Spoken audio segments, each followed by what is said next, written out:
Hey everyone, welcome to the Hopping Frog and thank you for being here for my very first video. If you're watching this, chances are that you love wildlife and conservation and interested in making a career in wildlife biology. Well, let me tell you, you're in for one of the most exciting, rewarding, and adventure-filled careers out there. But let's be real, getting into this field can feel like a maze, especially if you're an international student or just don't know where to start.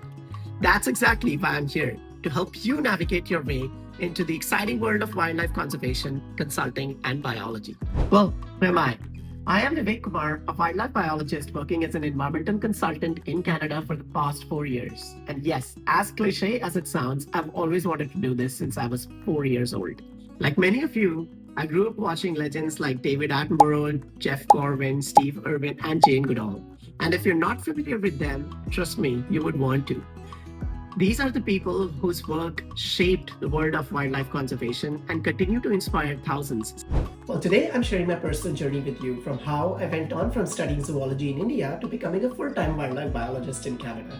If you're wondering what degree do I need to pursue, do I need a master's degree or is a bachelor's enough?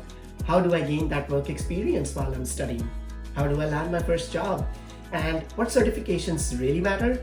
Then you're in the right place. A lot of you might be scratching your heads right now and would be like, why didn't I go for a master's degree? Well, here's the short answer.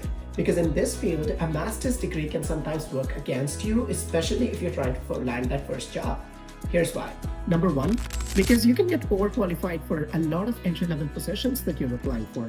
Number two, because your master's degree can lock you in specialization, which will limit your chances in the future for getting entry-level positions.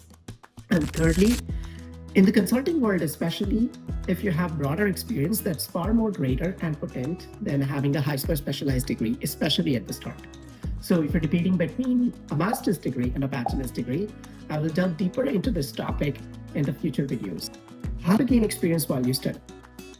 Well, sadly, your degree alone won't get you a job. Experience is everything in the environmental and wildlife conservation sector and can be a deciding factor between your profile and somebody else's portfolio. But here are some of the ways in which you can gain that experience while still in school. Number one, through internship programs and through volunteering. I'd say hands-on experience is invaluable in this industry, and you can look for opportunities at your local parks, local NGOs, local wildlife rehabilitation centers, your zoos and aquariums, university research labs as well sometimes. Now, the second thing I'm going to talk about is the Federal Student Work Experience Program, also called as FSWEP. This is a gold mine and a Government of Canada program to provide paid work opportunities for students in environmental sciences and related careers and in the related programs. This is easier to get into than you think, so apply early and frequently. Now, the third thing I'm going to talk about is resume optimization. A Canadian-style resume may be different than what you may be used to, especially if you're an international student or someone coming from outside Canada. Here's what to focus on. First, keep it concise. Make sure that your resume is no longer than 2 pages. Second, highlight any key technical skills that you may have. Do you know how to operate GIS programs?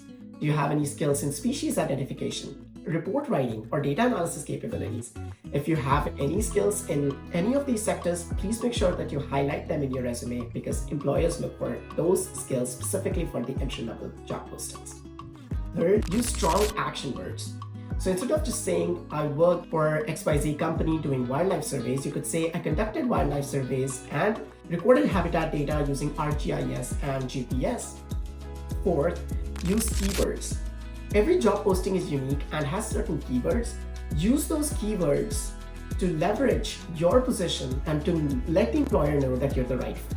Now, pro tip, your first experience doesn't have to be as a wildlife biologist right away.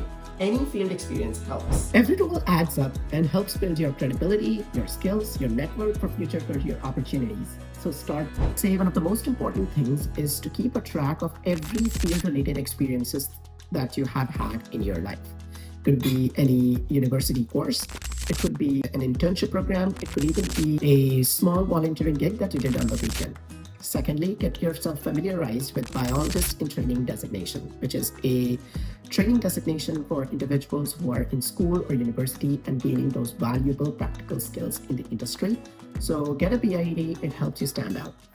third is get yourself familiarized with certifications like professional biologist in Alberta and registered professional biologist in BC.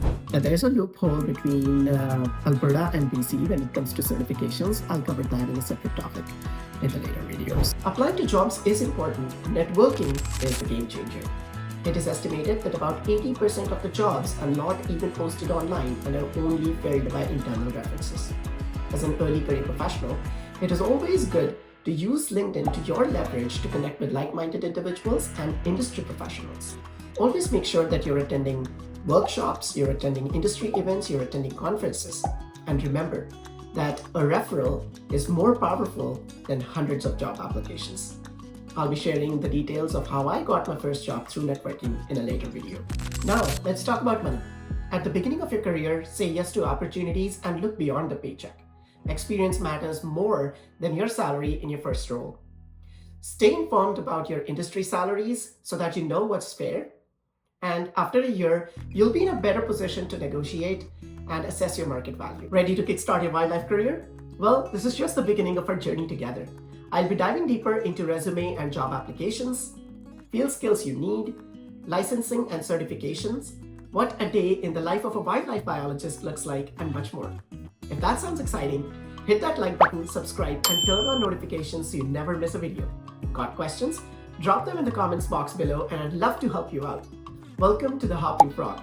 Let's jumpstart your wildlife career.